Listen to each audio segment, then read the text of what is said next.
ahli maksiat, bezina, pemabuk dan lain sebagainya.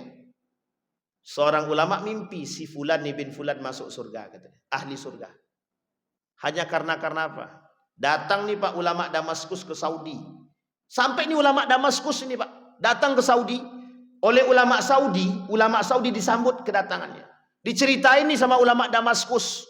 Dibawa Pak ke rumah anak muda tadi yang jaraknya dari Mekah itu, dari Masjidil Haram ke rumah dia 30 menit. Sampai di situ ditengok orang sekitar takut. Loh kok ngapa para ulama-ulama ini, orang-orang baik dengan pakaian yang rapi ini datang ke rumah ahli maksiat ini? Tukang zina, tukang mabuk, tukang ini segala macam. Tahu Bapak Ibu kenapa alasannya? Ada tetangga dia yang punya anak yatim, suami dah meninggal, janda, kemudian punya anak satu yatim. Anak nih, pemuda nih cuma lakukan gaji dia yang setiap bulan itu dibagi dua. Setengah untuk dia dan anak-anak, setengah untuk janda dan yang anak yatim tadi. Mimpi seorang ulama di Damaskus, bukan di Saudi, di Damaskus. Itu yang membuat mimpi siapa? Allah atau dia buat-buat saja mimpi? Tidak, Allah Pak. Mimpinya ketemu dengan Nabi 3 kali berturut-turut. Dibawa pemuda yang tadi nih, yang dikatakan oleh Nabi ahli surga tadi ini, dibawa ke Masjidil Haram. Dia tak pernah menempuh ke Masjidil Haram. Sholat 2 rakaat, habis sholat dia meninggal. Pertanyaannya, itu betul ahli surga atau bukan? Orang yang berhijrah kepada Allah dalam kondisi kemaksiatan yang banyak, tiba-tiba dia berhijrah dengan sebaik-baik hijrah, itu masuk surga Pak. Tidak mungkin masuk neraka itu.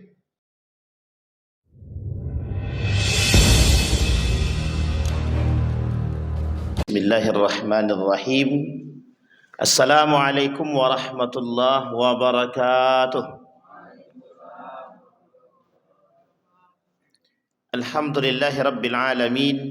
Alhamdulillahilladzi arsala rasulahu bil huda wa dinil haq liyudhhirahu 'ala ad-dini kullih wa kafa billahi shahida.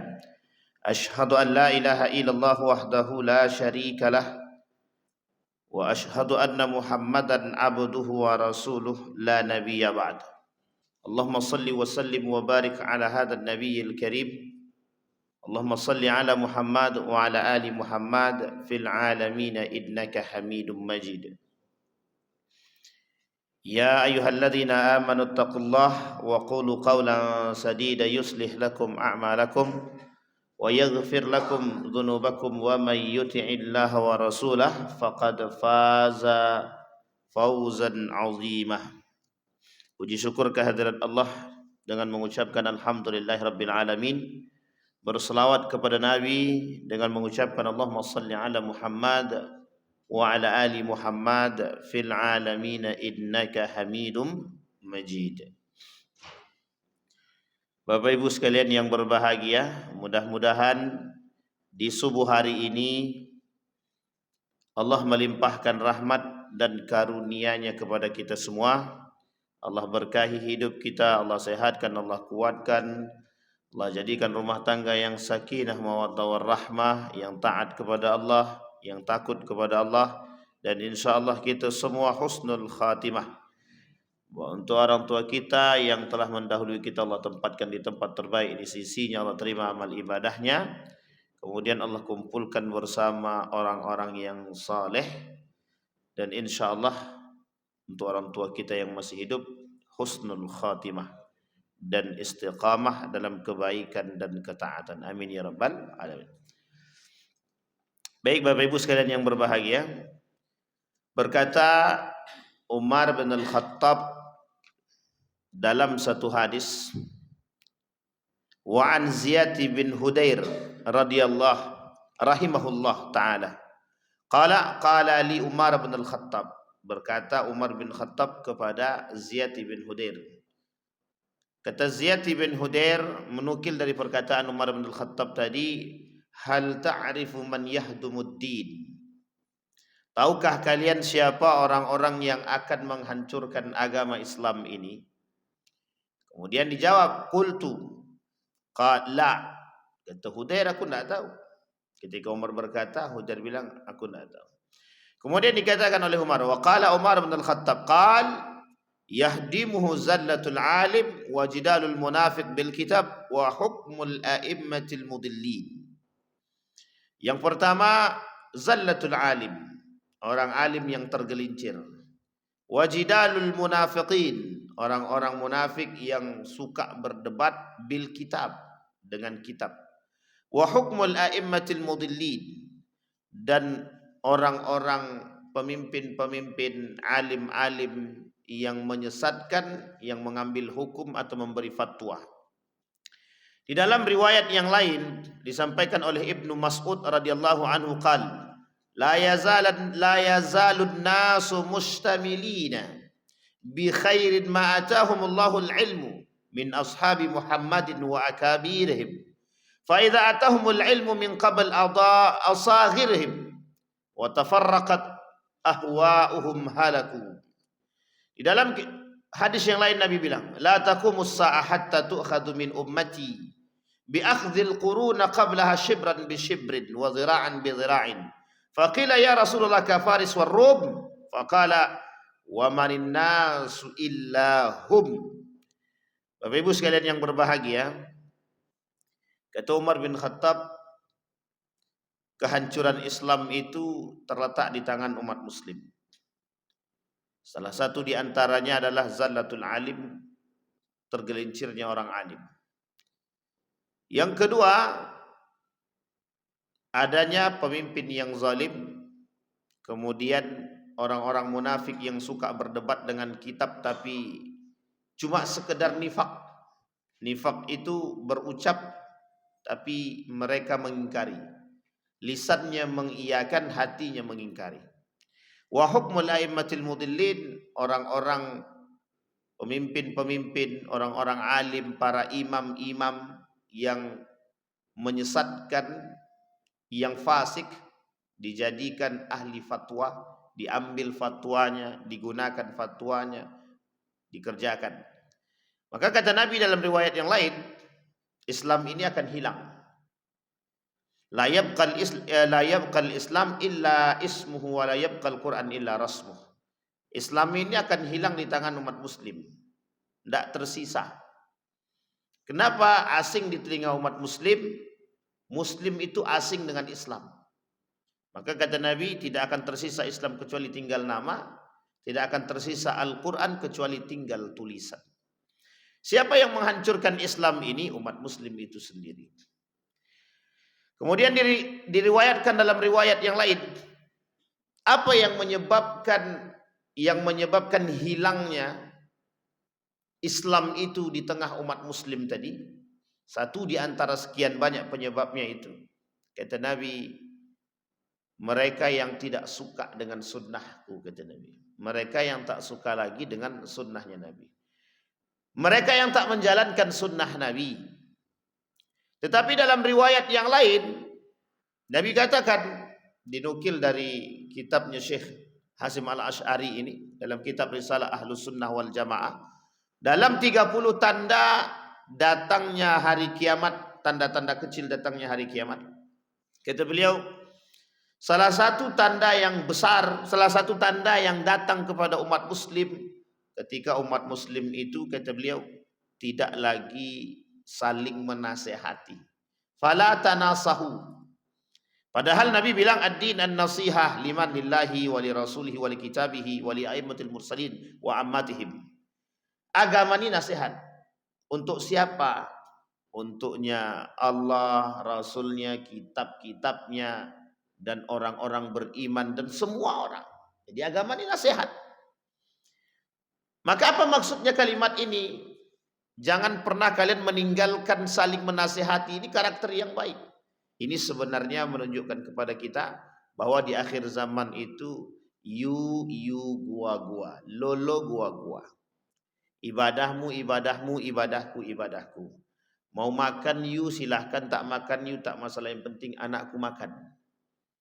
Inilah karakter umat muslim di akhir zaman. Karakter umat muslim di akhir zaman. Maka karakter umat muslim di akhir zaman ini ada penyebabnya lagi. Tadi Islam ini hancur disebabkan umat muslim karena dua hal yang kita sampaikan barusan. Satu, tidak menjalankan sunnah Nabi. Yang kedua, tidak mengindahkan atau menghiraukan saudara-saudara muslim. Nabi bilang begini, Allah bilang begini, innamal mu'minuna ikhwah fa aslihu baina akhawaykum. Kata Nabi begini, kata Allah begini, kalian itu orang beriman. Ini kalimatnya innamal mu'minun. Kalimatnya mukmin bukan muslim. Orang beriman itu kata Allah, kalian bersaudara. Fa aslihu baina akhawaykum. Perbaiki persaudaraan kalian antara satu dengan yang lain. Kalimat ini tidak sederhana, Pak. Kalimat ini tidak sederhana. Kalimat ini mengandung makna yang dalam sedalam-dalamnya. Apa kata Nabi dalam hadisnya? La yu'minu ahadukum hatta yuhibba li akhihi ma yuhibbu li nafsihi. Ini saya ambil contoh Bapak Ibu. Kata Nabi, tidak beriman seseorang, jangan ngaku beriman kalau Anda tidak mencintai saudara Anda sama seperti Anda mencintai diri sendiri. Ternyata kalimat ini bukan kalimat sederhana. Inilah yang disebut dengan nasihat. Inilah yang disebut kata orang-orang zaman dulu. Kata orang-orang zaman dulu, orang tetua kita. Wan, tengok tetangga samping tu. Masih ada orang tak? Sehat dia tak? Baik tak dia? Dah makan dia belum? Mati orang tua kita. Mati orang tua kita. Apa perintah agama terhadap anaknya? Sambung silaturahim dengan karib kerabat orang tuamu. Meninggal orang tua, kita anak diperintahkan untuk menyambung silaturahim dengan mereka. Bapak Ibu sekalian yang berbahagia, di dalam Undang-Undang Dasar 1945 yang disebut dengan keluarga dan lingkungan, itu tetangga itu dalam bahasa tetangga 40 ke depan, 40 ke belakang. 40 ke kanan, 40 ke kiri.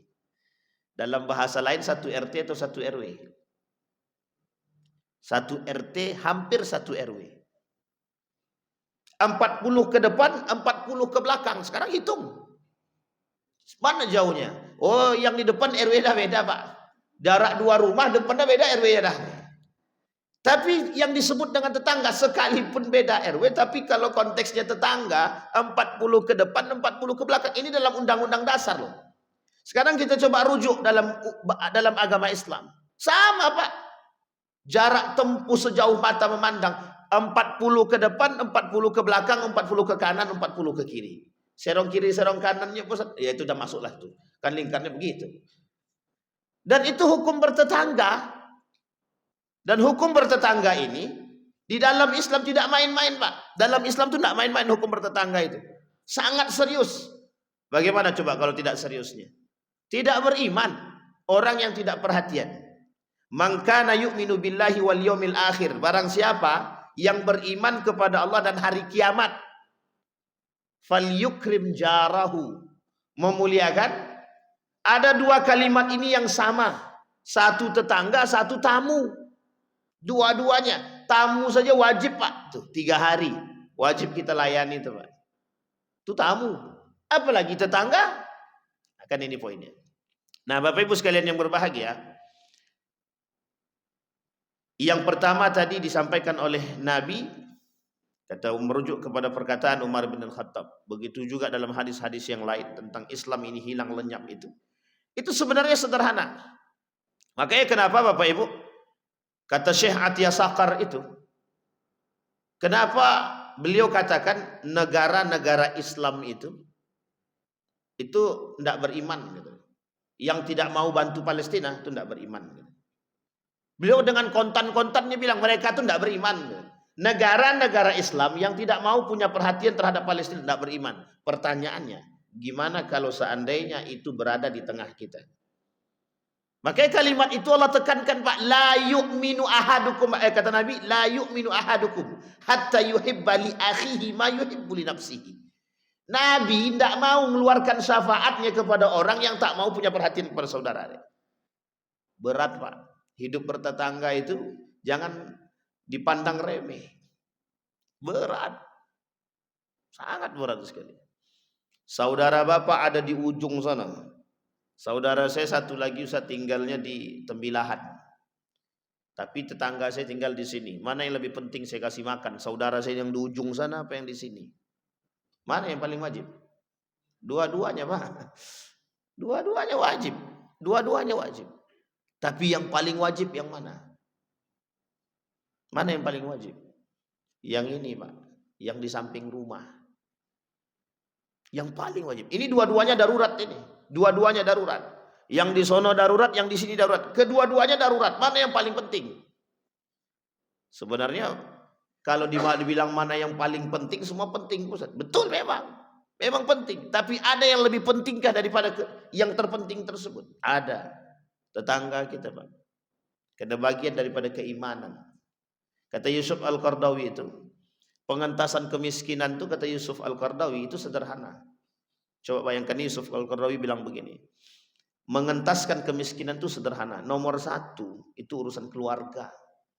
Keluarga di sini itu karib kerabat, tetangga.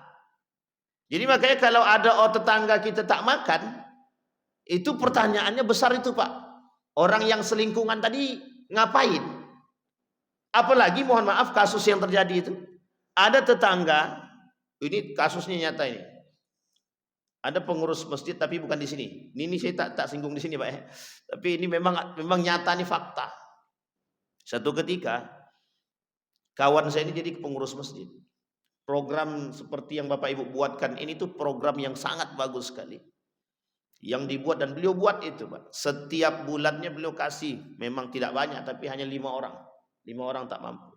Di antara 5 orang ini ada satu nenek-nenek punya 7 cucu.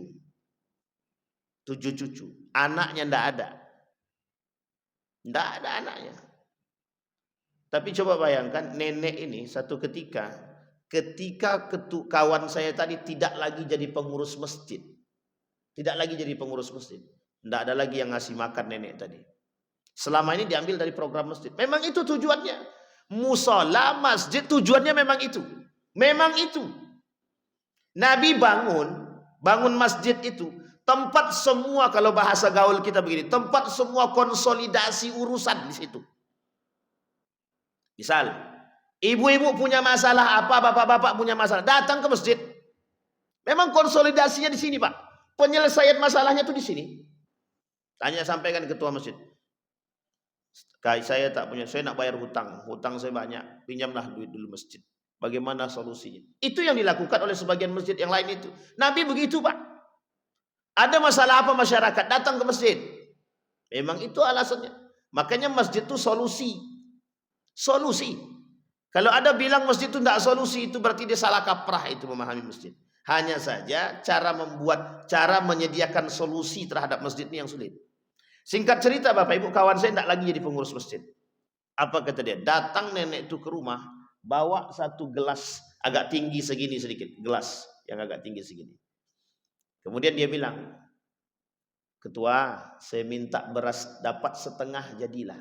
Dapat dia makan cucu saya satu suap selesai. Pertanyaan saya Bapak Ibu, kalau dia datang ke rumah Bapak Ibu, nangis enggak gitu tuh? Saya aja terbayang Pak, terbayang sama saya. Bagaimana dulu ibu saya nih, makan enggak tahu apa yang mau dimakan. Diambilnya lah air tuh direbusnya lama kali. Itu kok tak masak-masak, saya bilang. Tak masak-masak, rupanya merebus air. Sampai air itu kering. Itulah yang diberi minum. Dan ini Bapak Ibu, mohon maaf ini persoalan begini ini bukan persoalan. Ini kalau kita kaitkan dengan urusan sosial, kita kaitkan dengan urusan sosialisme, dengan kemanusiaan. Secara kemanusiaan ini tidak sampai, apalagi secara keagamaan Pak. Coba bayangkan, secara kemanusiaan saja kita tidak sampai. Apalagi urusan kemanusiaan. Apalagi urusan agama. Dalam agama ada orang tak makan, jangankan tetangga Pak. Jarak 10 rumah dari rumah kita masih terdengar dan masih kita kenal dia, dan masih bagian daripada RT atau RW kita. Kita dengar dia tak makan, dia tahu kita, tak kita kasih, kita tak beriman Pak. Jangan mimpi masuk surga itu. Jangan mimpinya tak boleh, apalagi masuk surganya Pak. Kok bisa begitu Ustaz? Ya memang begitu kondisinya. Memang begitu kata Nabi, la yu'min, tak akan beriman. Makanya kasus Palestina itu Pak tidak sederhana Pak. Sampai para ulama mengatakan orang yang tidak membela Palestina munafik. Apa bedanya dengan orang yang tidak membela saudaranya sendiri yang ada di tempat? Nah, ini poin penting untuk kita Pak. Jadi Bapak Ibu sekalian yang berbahagia, program seperti ini sangat meringankan. Sangat Pak, sangat bagus, sangat meringankan. Kapal Munzalan itu karena dia punya media, karena dia punya ini, dan itu jelas programnya, Pak. Kenapa orang yakin dan percaya? Karena beras itu sampai.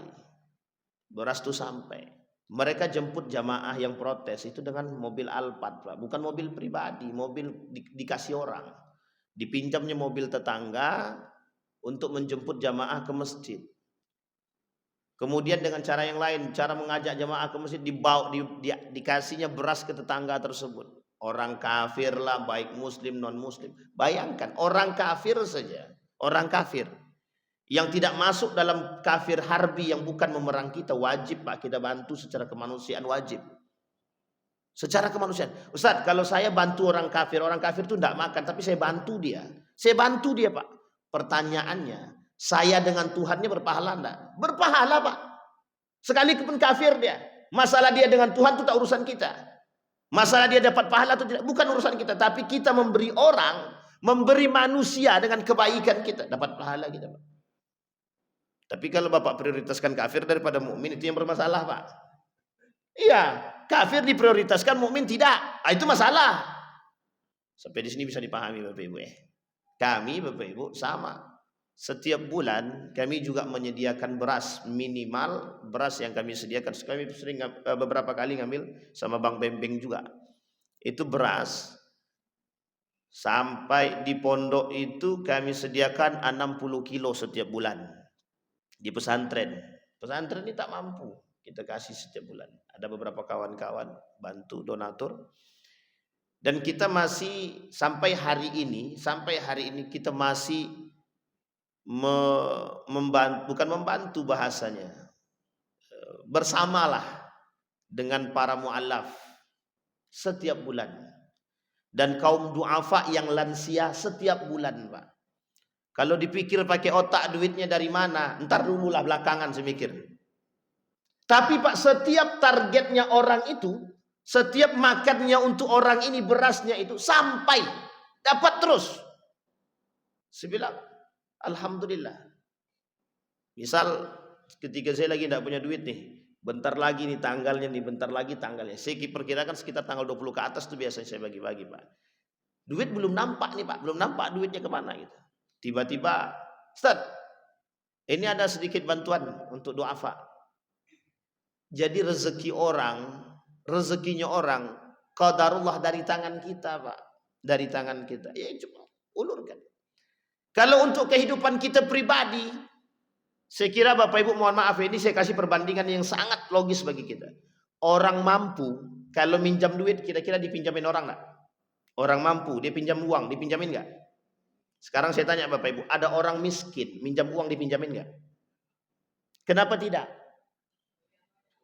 Bagaimana mau mereka membalikan duit itu, Pak Ustaz? Logika manusia begitu kan? Tapi coba bayangkan kalau kita yang mengulurkan tangan. Makanya saya berpikir begini. Kalau orang datang tak makan kepada saya, Pak, saya kasih, saya tak punya duit, saya masih bisa minjam dan orang masih yakin mau minjamkan saya. Minimal 100.000 terpinjamkan. Itu minimal, Pak. Tapi coba orang yang tak mampu ini, mesti banyak orang, Pak, berpikir untuk meminjamkan uang kepada mereka. Coba bayangkan, sudah dijerat dengan kemiskinan, tiba-tiba mau minjam, tidak ada yang mau minjam. Kira-kira berapa banyak tuh penyakit yang dia terima? Sakit enggak tuh, Pak? Coba kalau ketika dia minjam, tidak ada yang mau pinjamkan, dia berdoa kepada Allah, ya Allah, satu kampung itu masyarakatnya tidak punya perhatian sama kami, ya Allah. Kasih azab dan kasih laknat. Kira-kira Allah jawab enggak tuh? Allah jawab. Coba bayangkan tuh. Jadi jangan salah persoalan kemiskinan ini, Pak. Unsur persaudaraan itu muncul di mana? Ini, Pak, saling memberi. Ini unsur persaudaraan. Unsur saling menasehati mana? Ini dia, Pak. Ini yang disebut dengan iman dan persaudaraan itu. Makanya bahasanya sederhana. Kata Ali bin Abi Thalib, kalau mau melihat saudara itu bukan ketika kita punya duit. Ketika kita tidak punya duit. Itu nampak saudara itu, Pak. Tapi kalau punya duit, kabur, Pak. Abu-abu, mana saudara, mana lawan itu tidak nampak. Semua datang. Tapi coba kalau kita nggak punya duit. Coba nggak punya duit sesekali gitu kan. Nggak punya duit kita memang jangan sesekali. Memang nggak punya duit. betapa sulitnya untuk meminjam uang 100.000 saja. Orang tidak percaya sama kita. Makanya bahasanya Pak, orang miskin itu dan anak yatim sama Nabi dijaga, dijaga. Berdoa dia kepada Allah tanpa hijab tuh Pak. Tak ada pembatas di antara diri dia dengan Allah. Kata para ulama disebabkan karena kemiskinannya dan kesabarannya atas kemiskinannya membuat doa dia ketika dia berdoa kepada Allah tidak ada batasan. Tapi ingat, kata Nabi, kata Allah dalam hadis qudsinya, menukil kata Nabi dalam hadis qudsinya menukil daripada perkataan Allah, orang miskin yang seperti apa? Dia ada karakter kemiskinan, Pak. Ada orang miskin yang baik, ada orang miskin yang songong. Ini orang miskin yang songong ini perlu disingkirkan memang. Atau diajak dia, didekati dia. Di kadang ada Pak orang miskin, ndaklah, ndak mau aku terima, ndak.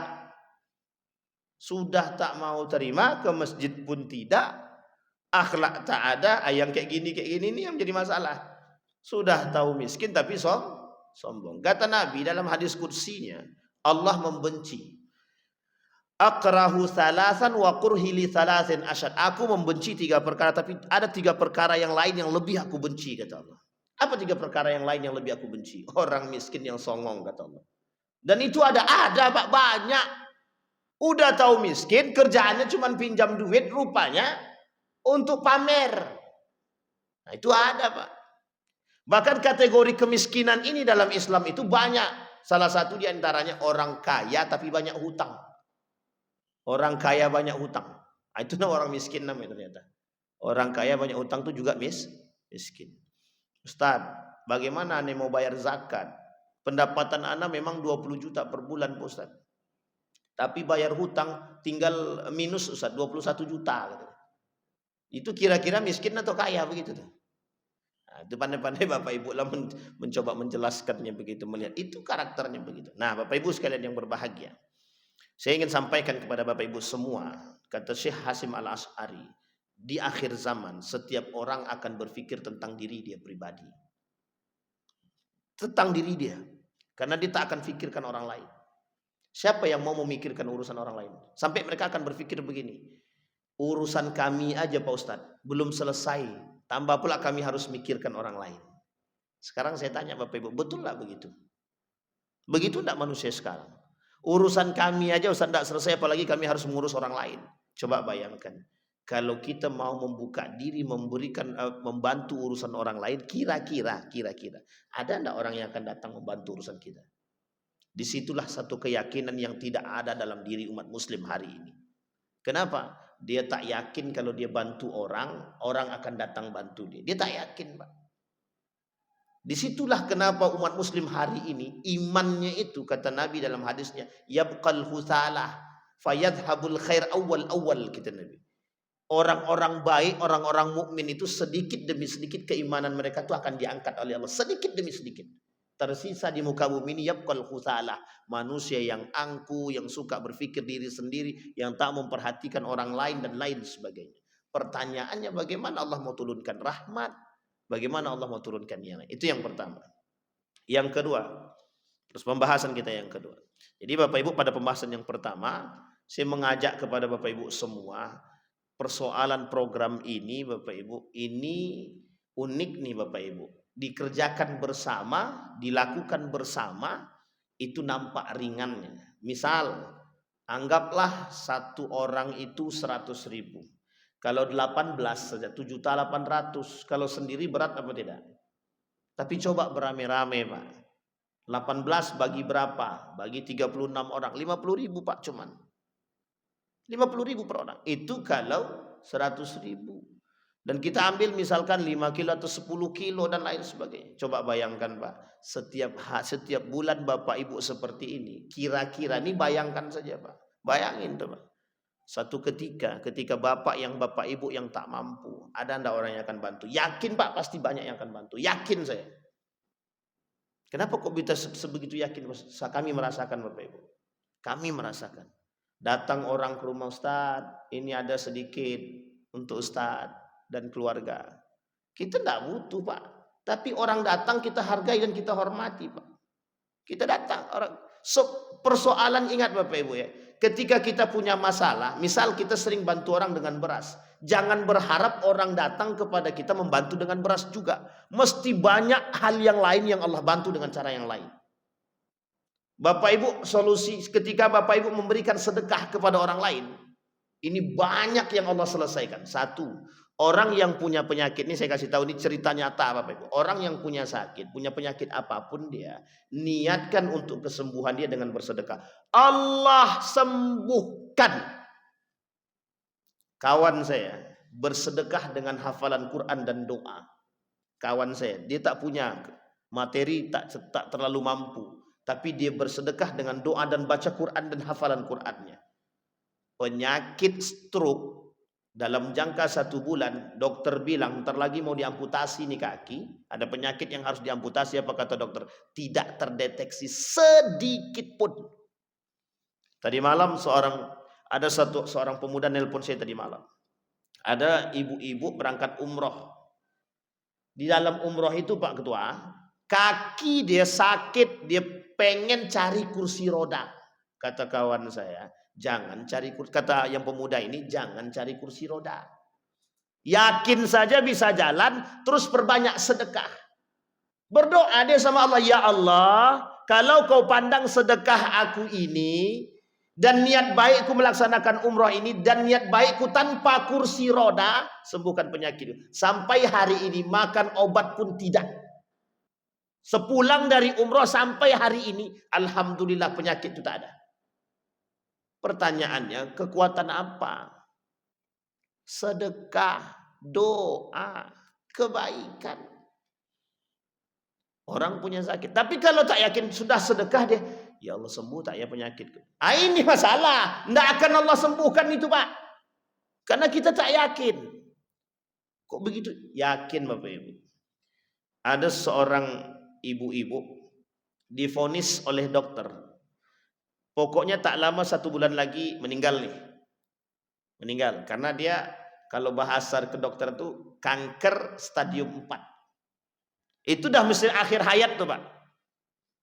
Tapi dia punya satu keyakinan yang tertanam yang kuat dalam diri dia Pak. Sedekah. Ternyata ada satu dia punya yang suka membantu dia di rumah bersih-bersih. Satu ketika ditengoklah sama dia nih, pembantu dia nih suka mengeluarkan ASI di kamar mandi. Dia baru saja melahirkan, anak masih kecil, sementara harus kerja Pak. Apa jawaban daripada majikan yang sakit tadi, yang stadium 4 tadi? Baliklah kau ke rumah, susukan anakmu, setelah 1 tahun dan selesai kesinilah. Ini gaji engkau selama 1 tahun saya bayar. Dia baru kerja 1 bulan Pak, baru kerja 1 bulan. Tapi dilihat punya kebiasaan seperti itu, dia mengeluarkan ASI setiap hari. Apa kata dia? Ini gajimu aku bayar selama 1 tahun. Selesai 1 tahun dan selesai menyusukan anak tadi, kalau mau datang ke sini datanglah, kerja lagi di sini. Kemudian majikan ini Pak pergi ke rumah sakit untuk cek penyakit dia yang sudah stadium 4 tadi. Apa kata dokter sebulan kemudian ya, sebulan setelah dia melakukan tadi, apa kata dokter? Tidak sedikit pun penyakit kanker itu ada. Tidak sedikit pun. Dokter yang mengobati langsung masuk Islam. Pak, ini bukan main-main Pak. Ini kunci keyakinan. Keyakinan. Yakin Anda dengan Allah, Allah kasih. Ya Allah, kalau memang betul haknya mereka dari tangan kami, dari tanganku, keluarkan dan tunjukkan. Haqqul lis-sa'ili wal mahrum wa fi amwalihim, kata Allah, haqqul lis-sa'ili wal mahrum. Di dalam harta kita Bapak Ibu ada haknya orang lain yang harus kita keluarkan. Baik itu berupa zakat maupun itu berupa sedekah. Jangan ragu membantu orang. Kami sanggupnya cuma 50.000 per bulan Pak Ustaz. Jangankan 50.000 per bulan, 10.000 per bulan kalau Bapak sanggup keluarkan. Ini saya kasih tahu Bapak Ibu. Kami punya program namanya Jumat Berkah dengan nasi gratis. Kami punya program nasi gratis. Setiap hari Jumat nih, Bang Ardi juga ikut. Setiap Jumat Pak, setiap Jumat. Itu kami terus Pak. Uniknya yang datang itu teman-teman Gojek datang. Betapa bahagianya kita melihat orang-orang seperti itu tersenyum dapat, Pak. Uniknya, ada satu orang yang tidak mampu, yang kita beri bantuan, Pak. Kita bilang sama dia begini, ini Bu, nasi untuk Ibu. Bapak Ibu tahu jawabannya, Ustadz, saya tak minta nasi. Saya punya uang 10.000, saya pengen ikut setiap bulan. 10.000 itu satu bungkus nasi. Mereka saja sanggup bersedekah 10.000, tak mampu. Miskin, kategori pendapatan tidak jelas. Mampu tangannya, mau tangannya bersedekah, Pak. Kita yang mampu masih berpikir. Coba bayangkan. Sama cerita dengan nenek-nenek yang di Yogyakarta itu, Bu. Anaknya perempuan, cucunya satu orang masih kecil. Pengen banget berkurban, Pak. Kata nenek ini kepada anaknya begini, Nak, seumur hidup saya belum pernah kurban. Belum pernah saya kurban. Anak ini tadilah, karena anak ini memang orang miskin, Pak, tak mampu. Kerjaannya cuma menyapu sampah halaman orang. Akhirnya Pak dikumpulkanlah duit, Pak. Terkumpullah uang itu selama 1 tahun itu 1,5 juta untuk beli kambing. Dilalah, Pak. Anaknya sakit, harus diobat.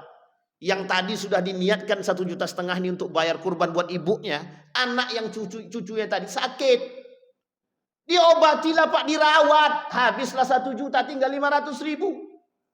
Betapa sedih betul perempuan tadi yang sudah berharap bisa membahagiakan ibu dia dengan membelikan hewan kurban kambing setidaknya, udah niat betul nih. Apa kata dia? Ya Allah, jika kau izinkan aku hari ini berkurban, tahun ini berkurban, aku yakin engkau pasti berikan itu. Tapi kalau memang bukan dengan izinmu, apapun masih tak akan jadi.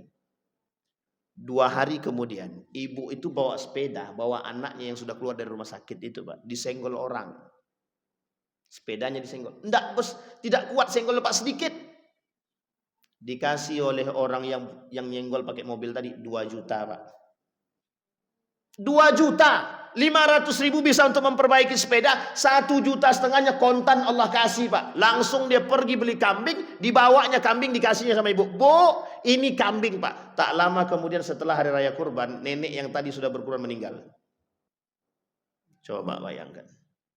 Bukan berarti setelah ini Bapak Ibu kurban kemudian tunggu meninggal, bukan ya. Ini bukan, jangan meninggalnya dicari tahu, jangan yang dilihat gitu. Tapi poin pentingnya, Pak, yang ingin saya maksud, manusia yang berpikir untuk manusia yang lain, bukan diri dia. Allah yang memikirkan diri dia. Allah, Pak. Saya yakinnya itu.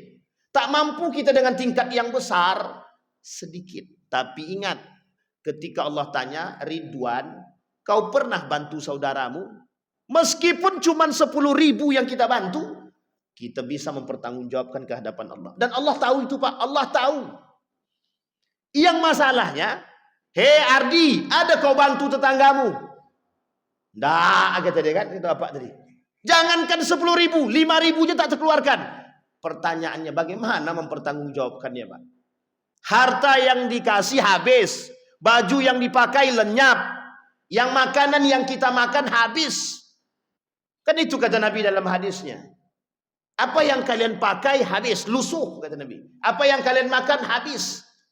Semuanya tak ada tersisa. Yang tersisa satu. Apa yang tersisa? Ketakwaanmu, hasil sedekahmu. Maka Bapak Ibu, barang yang kita miliki bukan yang kita pakai, bukan yang kita tabung. Barang kita yang asli, yang hakiki, yang kita sedekahkan. Makanya Bapak Ibu, dalam Al-Quran, ini poin penting dalam Al-Quran itu, kata Allah dalam Al-Quran, ada mayat yang meminta kepada Allah, hidupkan aku kembali, aku akan bersedekah. Itu satu saja, Pak. Satu ketika seorang pemuda jalan di padang pasir, tiba-tiba bertemu dengan orang yang belum makan. Dan dia bawa itu, Pak, makanan roti panjang. Roti panjang. Roti itu dibagi 2 sama dia. Meninggal dia, sebelum meninggal ditampakkan oleh Allah ibadah sedekah, Pak. Jadi ibadah yang ditunjukkan oleh Allah sebelum orang itu meninggal, ketika ruh itu sampai di gargara, itu ibadah yang ditampakkan, itu ibadah sedekah. Apa kata pemuda tadi? Hidupkan aku kembali, akan aku bersedekah. Kalau tahu aku sedekahnya seperti ini, pahalanya aku kasih semuanya, tidak akan aku kasih setengah. Masalahnya la yastakhiru sa'atan wa la yastaqdimun. Tidak mungkin Allah kembalikan dia hidup kembali.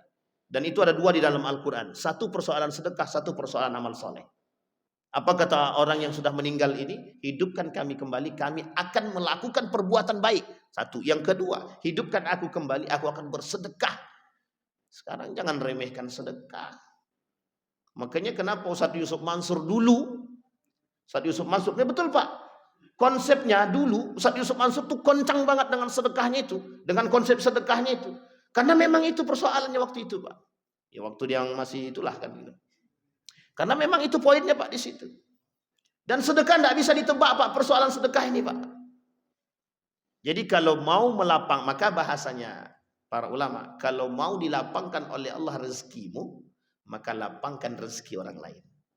Kalau mau urusanmu dilapangkan oleh Allah, lapangkan urusan orang lain. Ini masalah melapangkan urusan orang lain, pertanyaannya itu urusan manusia dengan manusia atau urusan manusia dengan Allah? Manusia dengan manusia dan manusia dengan Allah. Ketika kita meluaskan urusan orang lain secara tidak langsung, kita sudah berhubungan dengan manusia dan Allah. Ini persoalan yang harus kita selesaikan. Jadi Bapak Ibu, persoalan kemiskinan tanggung jawab bersama, bukan sendiri. Tapi kami tidak mungkin mengkayakan orang, bukan. Kita tidak mengkayakan orang. Kita hanya perhatian kepada sesama muslim sebagai saudara. Maka kata Nabi dalam hadisnya, idza ishtaka minhu udwun tada'a lahu sairul jasad bil humma was sahar. Kalau satu sakit, yang lain sakit. Ini yang satu sakit, yang satu menikmati. Yang tetangga belum makan, yang satu ini makannya di restoran mahal. Itu pun mubazir, tabzir. Itu kira-kira masuk neraka atau surga itu? Kok cepat langsung begitu Pak? Memang begitu Pak. Makanan yang dia tabzirkan dari apa yang dia lakukan sementara tetangga dia belum makan, dan dia tahu tetangga dia tak makan, dan dia pergi ke restoran makan dan tabzir dengan makanan dia, makanan-makanan yang tadi dia makan menjadi saksi kelak di hari kiamat. Jangan salah, tapi kan itu pribadi orang masing-masing. Betul pribadi orang, tapi urusan dia dengan manusia itu bukan urusan pribadi. Urusan dia dengan manusia, urusan dia dengan Tuhan juga. Coba bayangkan Pak. Ini tidak sesederhana. Jadi kami ini bagaimana hidup? Bertetanggalah. Betul Pak, memang harus begitu. Dalam kitab Mukasyafatul Qulub, seorang pemuda alim soleh, betul-betul alim. Tahajudnya, duhanya, sholat 5 waktunya. Kata malaikat, aku diharamkan oleh Allah untuk menuliskan namamu dalam catatan amal baik. Rupanya tetangganya tak makan. Dan dia tak tahu kalau tetangganya tak makan. Yang tidak tahu saja tetangganya tidak makan, tidak diberikan oleh Allah, tak dituliskan dalam catatan amal baik. Itu yang tak tahu. Bagaimana kalau yang tahu? Sudah tahu tetangga tak makan, tak dibantu, bagaimana? Itu jauh lebih parah Pak. Uniknya, ada orang dalam cerita yang sama, ahli maksiat, bezina, pemabuk dan lain sebagainya. Seorang ulama mimpi si fulan bin fulan masuk surga katanya, ahli surga. Hanya karena apa? Datang nih Pak ulama Damaskus ke Saudi. Sampai nih ulama Damaskus ini Pak, datang ke Saudi. Oleh ulama Saudi disambut kedatangannya. Diceritain nih sama ulama Damaskus. Dibawa Pak ke rumah anak muda tadi yang jaraknya dari Mekah itu, dari Masjidil Haram ke rumah dia 30 menit.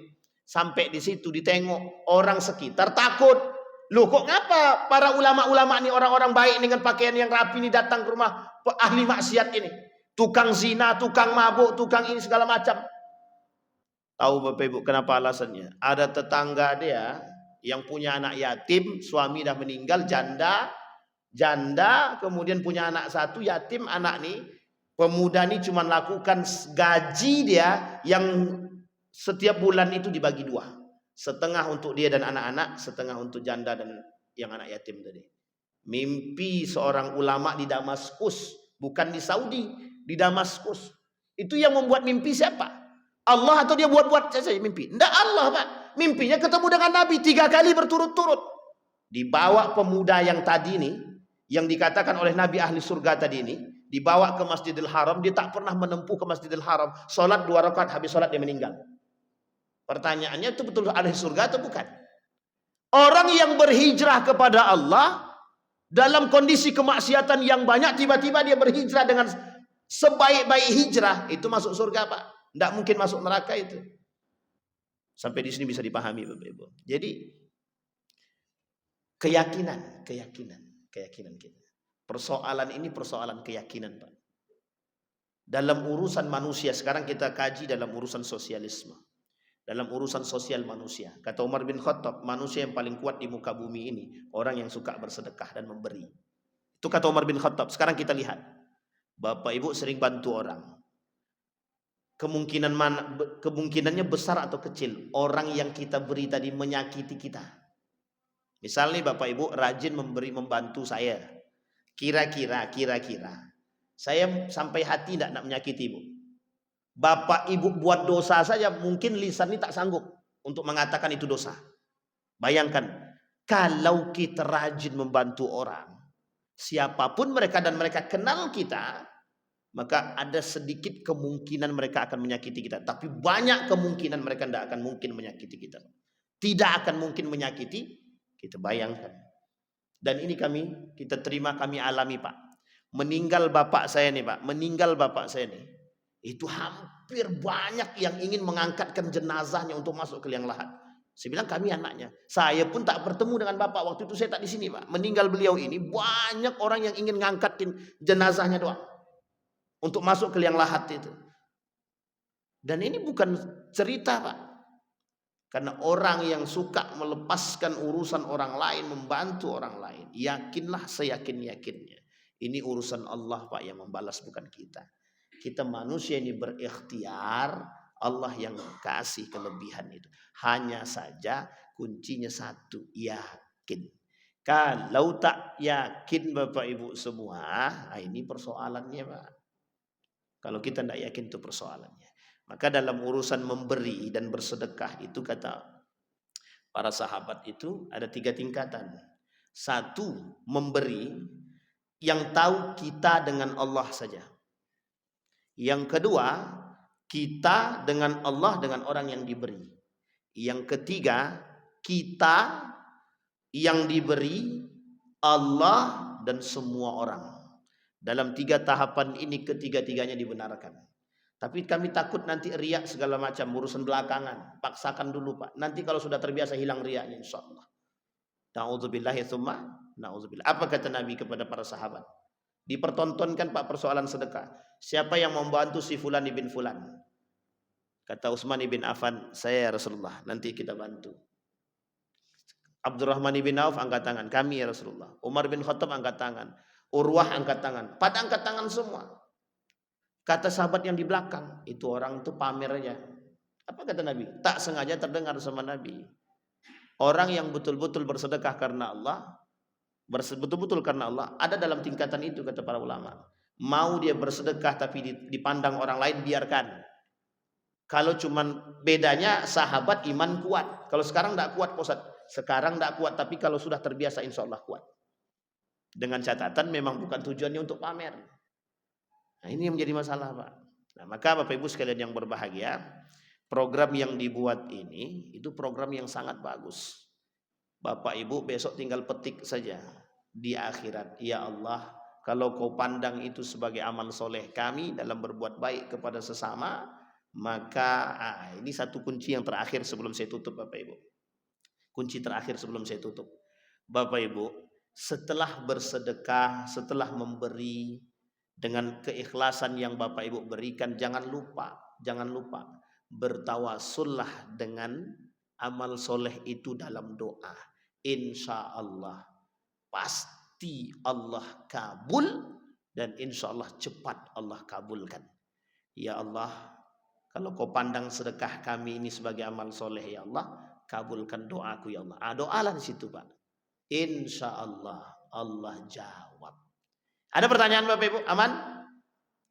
Aman apa tak aman? Ini kayak kesentrum semua nih. Ibu-ibu ada pertanyaan? Nenek-nenek aman? Silakan, Nek.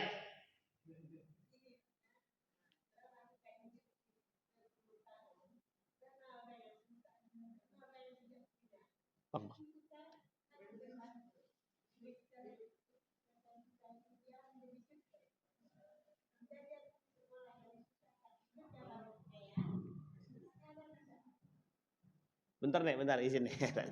Tak kedengaran. Tak apa, tak apa. Waalaikumsalam. Waalaikumsalam warahmatullahi wabarakatuh. Selama ibu berusaha di rantau, tapi selama ini berjalan hidupnya ada sendiri atau keluarga atau tetangga sama kita. Sering ibu membantu semua anak yang empat. Alhamdulillah. Tapi sama-sama kawan suka ibu bantu.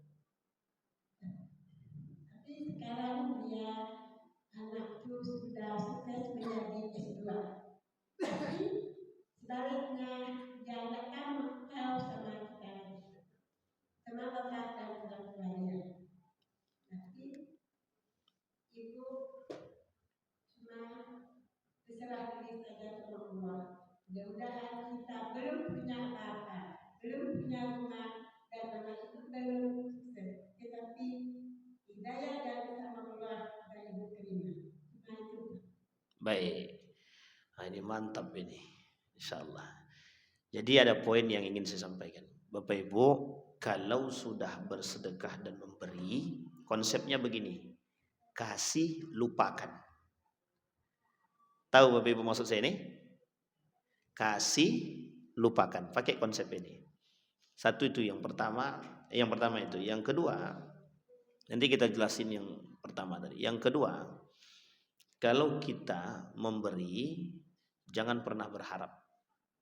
Ya. Pokoknya jangan pernah berharap. Kita membantu orang, jangan berharap orang membantu kita. Kita memberi, setelah itu kita lupakan, seolah-olah tidak pernah tahu. Maksudnya bagaimana Ustaz? Ada orang yang membantu tapi mengingat. Ini disebutkan di dalam Al-Quran dan disebutkan dalam Nabi, dalam hadisnya. Namanya manan. Orang yang suka mengungkit-ungkit pemberian. Nerakanya jahanam. Orang yang suka mengungkit-ungkit pemberian, kata Nabi, Allah tak mau berbicara dengan mereka. Allah tidak mau mensucikan mereka. Allah tidak mau melihat mereka. Bagi mereka azab yang sangat pedih. Allah melaknat mereka, bagi mereka api neraka. Azab api neraka. Kenapa saya bilang ini? Karena banyak manusia yang membantu mengungkit. Sudah aku kasih makan, awak pula yang dicelakainya. Ini kalau Bapak Ibu pengen tengok, ini banyak nih. Di mana nengoknya Ustaz? Tengoklah. Sudah dibantu, anaknya disekolahkan, sudah dimasukkan kerja, awak pula yang diinjaknya, awak pula yang disingkirkannya. Nah ini nampak kali lah sakit hatinya kan. Jadi ini poin pertama ya Bu ya. Poin keduanya, Ibu kan sudah pasrahkan kepada Allah. Serahkan kepada Allah. Ibu yakinlah, ibu yang sudah membantu orang, Allah akan kasih bantuan itu tidak hanya dari tangan orang yang kita bantu. Jadi kita bantu orang, kita berharap orang itu bantu salah. Salah betul, salah kaprah itu. Tapi kita berharap Allah akan bantu kita, itu baru betul. Masalah Allah membantu kita melalui tangan siapa, itu tergantungnya Allah. Hari ini ibu bisa makan? Ibu masih bisa makan hari ini? Masih bisa. Ibu tahu dari tangan siapa? Dari Allah. Tapi kan kita tidak tahu. Siapapun bisa saja datang dari Bang Bembeng, bisa saja datang dari masjid, bisa datang dari orang lain. Yang menggerakkan itu bukan kita, urusan Allah. Tapi keyakinan kita di situ Allah pasti bantu, pasti. Masalah mereka lupa dengan kita itu tak urusan. Tapi dalam doa kita, ya Allah, kalau betul dia lupa dengan kita atau lupa dia dengan bersedekah, maka doakan, bukakan hati dia, tunjukkan. Tapi ingat Bapak Ibu, orang yang pelit, orang yang bakhil, orang yang kedekut, pokoknya semua itu yang satu nama, tidak usah khawatir. Satu, dimiskinkan oleh Allah. Yang kedua, kalau tidak dimiskinkan oleh Allah di muka bumi, besok dia yang mempertanggungjawabkan harta itu. Maka hisab yang paling banyak yang diterima oleh mereka, orang kaya yang bakhil. Itu hisab paling banyak.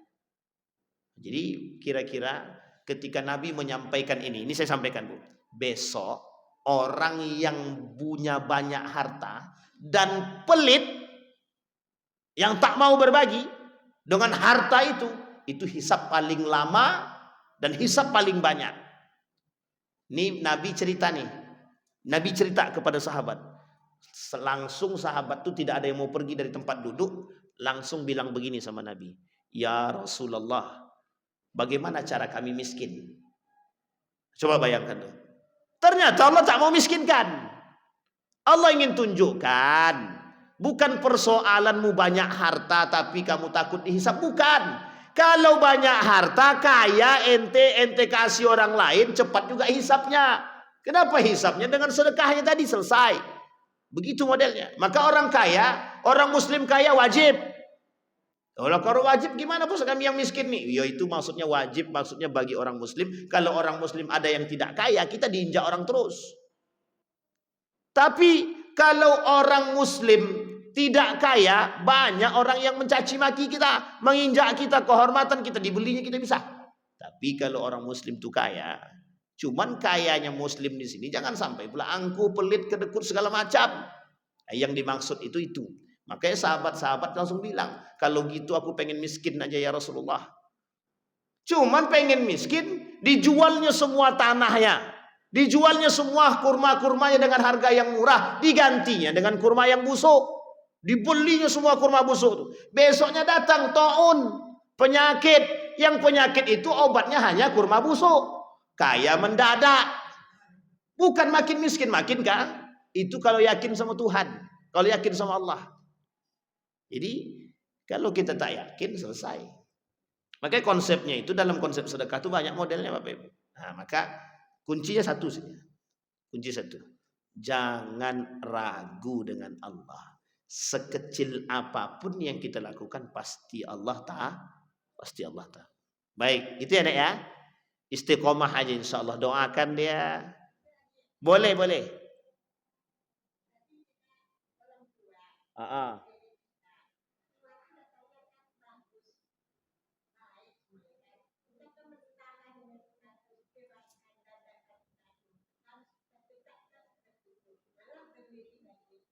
Ya betul.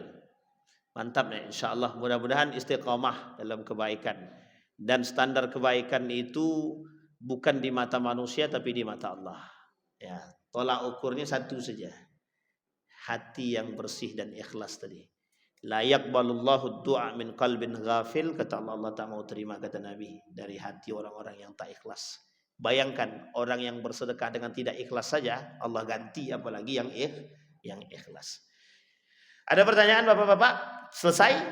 Nah, jadi tugasnya kita sama-sama Bapak Ibu saling melihat mana tetangga kita yang tak mampu tengok, yang tetangga-tetangga kita yang sakit kita jenguk. Makanya hakul muslim alal muslim itu situn, wajib tuh Pak. Haknya muslim terhadap muslim yang lain itu hukumnya wajib. Sakit dijenguk, mati diantar, kemudian dan lain sebagainya. Dan itu kewajiban kita, kewajiban, bukan sunnah, bukan pilihan, tapi kewajiban, bukan kebaikan saja tapi kewajiban. Kita berdoa kepada Allah, mudah-mudahan apa yang kita sampaikan di subuh hari ini semakin menambah semangat kita untuk bersedekah, semakin menambah semangat kita untuk tetap memperhatikan saudara-saudara kita. Mudah-mudahan saudara-saudara kita yang kita kasihani, bukan kita kasihani, yang dikasihi oleh Allah Subhanahu wa taala, insya Allah menjadi orang yang baik, istiqamah, tekun ibadah, dan akidahnya kuat dan bertahan. Dan mudah-mudahan kita semua mendapatkan pahala yang setimpal dari Allah apa yang kita telah perbuat. A'udzubillahi minasyaitonirrajim. Bismillahirrahmanirrahim. Alhamdulillahirabbil alamin.